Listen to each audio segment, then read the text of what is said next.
Emma Redford was a freelance nature photographer from Raleigh with a love for adventure. On July 13, 2011, she checked into a remote hiking lodge near the Blue Ridge Mountains. She planned a 2-day solo hike through a scenic stretch of the Appalachian Trail, part of her ongoing photo series on endangered forest wildlife. She signed into the trailhead logbook around 7:45 a.m. on July 14th. That was the last anyone saw her alive. When Emma failed to return by evening, the lodge owner contacted local rangers. A search was initiated at sunrise. Her campsite was found, still intact. Tent up, backpack inside, camera gear untouched, but no Emma. After 3 days, the search team found her body hidden under leaves and moss, 200 yards from the trail. She had been strangled and suffered head trauma. No sign of robbery. Her camera, wallet, and gear were untouched. The brutality of the attack ruled out a fall or animal encounter. And her shoes were clean, suggesting she may have been moved post-mortem. A single cigarette butt and an empty beer can were found nearby. Strange, since Emma didn't smoke or drink. DNA was recovered from the cigarette filter, but no matches existed in CODIS at the time.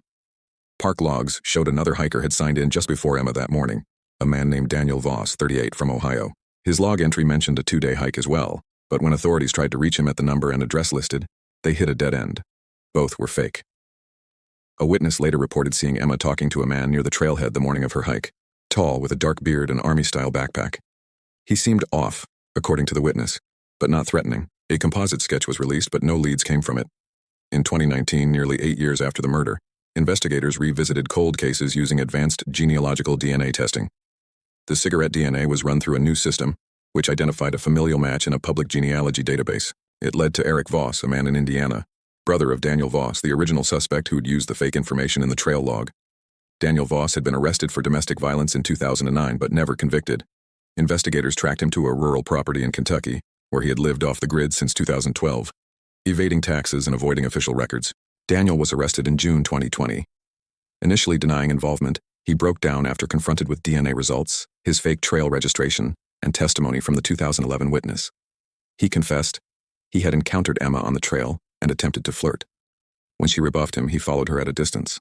Later that day, he confronted her near her campsite, intoxicated. An argument escalated into violence.